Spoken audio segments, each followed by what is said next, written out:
Hola, ¿qué tal amigos? Qué gusto el poder saludarles a través de tutorial. Acompáñenme por favor para conocer el desarrollo de los significados de la ética y la moral y cómo estos pueden ser visualizados. El objetivo que pretendemos en este tutorial es conocerlos.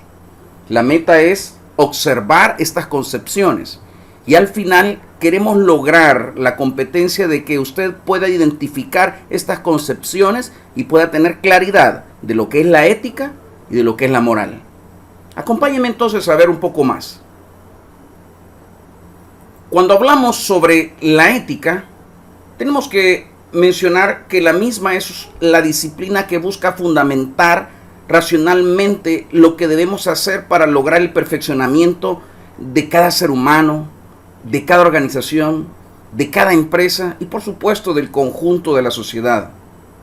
La ética ocupa esa parte medular y por supuesto se pretende que la misma formule cuáles son los valores, principios y normas que garantizan que tanto el ser humano como las organizaciones en las que se desempeña logren producir el máximo bien posible y por supuesto con esto minimizar cualquier perjuicio que pueda causarle a la persona, a las organizaciones, a la empresa o al conjunto de la sociedad en sí mismo.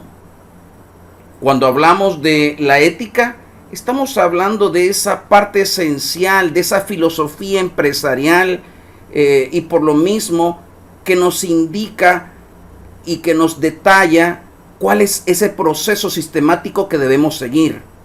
La ética es esa parte esencial de la filosofía empresarial porque indica a sus miembros el sistema de valores que permite discernir conductas de diversa jerarquía o de rango moral. Ubicar así en un extremo las que se consideran obligatorias e imprescindibles es parte de lo que es la ética. Y por supuesto, detallarlas también aquellas que forman parte del intermedio, en las que se consideran las óptimas o deseables.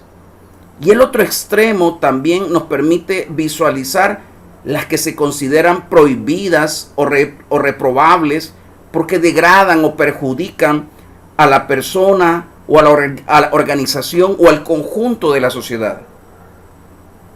Los valores éticos nos dan una pauta clara de que son aquellas conductas que perfeccionan al individuo como persona, a la empresa como organización de personas y a la sociedad como una comunidad de personas. Y es por eso que se vuelve crucial la ética, porque se vuelve parte de esa filosofía empresarial. Cuando hablamos de esa filosofía, podemos hablar también de las partes teóricas éticas que se deben de perseguir. Estamos hablando que cada organización tiene una teoría ética que se sostiene para fundamentar sus valores imperativos directos. Indudablemente no podemos negar que la identidad de cada empresa asume la definición de los mismos. Quisiera compartir algunas de las líneas que algunas empresas manifiestan como sus ejes teóricos. La ética de utilidad es aquella que considera que el valor moral de la importancia es el valor máximo que se puede percibir como útil para el desarrollo de los involucrados dentro de una empresa. Aun cuando se perjudique a una minoría de individuos, esta teoría genera una forma o un patrón de conducta utilitaria para una mayoría. Esta teoría me permite en determinado momento saber que las mayorías tienen un enfoque sobre el concepto de una minoría. La ética espontánea es otra de las teorías que se supone que una empresa debería de contemplar. Indudablemente, recordemos que cuando estamos hablando de teorías, depende de cada institución y de cada empresa el poderlas sostener o el poderlas proyectar. Si hablamos de la ética espontánea, es la que considera que el valor moral de importancia máxima es la conducta que satisface, conviene o da supremacía a los intereses subjetivos de los que ejercen el poder de decisión dentro de una empresa. Es decir, esta teoría genera una moralidad o patrones de conducta subjetiva según el cual son tomadas las decisiones o se desarrollan estas mismas decisiones teniendo como criterio primordial la satisfacción del que ejerce el poder. Es importante saber que el enfoque de cada una de estas teorías nos permite entender cuál es la filosofía de una empresa. ¿Por qué la ética se vuelve crucial? Porque debemos de entenderla no solo en su definición, sino también en sus líneas teóricas, sino también en sus valores teóricos. Ejemplo de esto es la ética deontológica, que es la que considera que los valores morales de importancia son lo máximo. Estamos hablando de la dignidad, estamos hablando de los derechos fundamentales de la persona, estamos hablando de la equidad, estamos hablando de esos derechos de organización, del conjunto de todas aquellas acciones que la sociedad necesita. Es curioso que esta teoría menciona esto, porque esta teoría genera una moralidad o patrones de conducta de validez universal, que buscan siempre aplicarse, queridos amigos, de una forma siempre equitativa en la organización y siempre congruente con principios éticos. Si usted y yo podemos ver, dependerá del enfoque que las empresas tengan para poder definir cómo conciben lo que es la ética.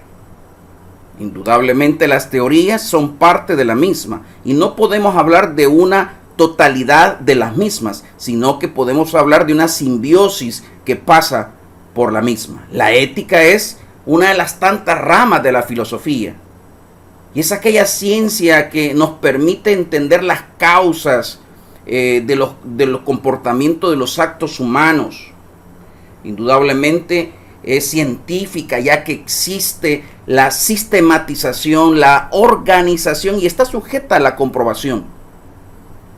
Y es práctica, ya que nos permite ser funcionales y congruentes con la propia personalidad de las empresas. Si hablamos de la moral como ese proceso a través del cual podemos tener un conjunto de creencias o normas de una persona o de un grupo social que determina la forma conductual o la forma en que obra, ya sea bien o mal, de acuerdo al juicio que se ha establecido. Entonces, me diría usted, ¿qué es la moral? Si podemos definir que la moral son las reglas o normas por las cuales se rige la conducta de un ser humano en concordancia con la sociedad o consigo mismo. Y ojo con esto, porque este término en el sentido positivo a veces puede ser tomado de acuerdo a interpretaciones. Por eso debemos no negar que son reglas o normas por las cuales se rige la conducta en un contexto determinado. Y eso me hace tener acciones concretas a través de las cuales se pueden medir. En conclusión, podemos decir que la ética es ese proceso científico, esa parte racional, esa parte práctica, esa parte normativa. ¿Por qué? Porque existe a través de un proceso de sistematización, porque está basada en una metodología lógica cuando hablamos de la ética, porque está basada sobre teorías, porque es práctica ya que responde a un proceso funcional y por lo tanto es congruente con la propia personalidad de quien la desarrolla y por supuesto de quien la representa si hablamos de una empresa. Y cuando hablamos de esa normativa nos referimos a que se establece su propio carácter por medio de leyes que se establecen en la empresa. La moral, entonces, tenemos que tener claro que no podemos salirnos de ese esquema que se define como ese conjunto de creencias o normas de una persona o de un grupo social, que determina el obrar, es decir, que orienta acerca del bien o del mal, si es correcto o incorrecto, de una o varias acciones que pueda hacer.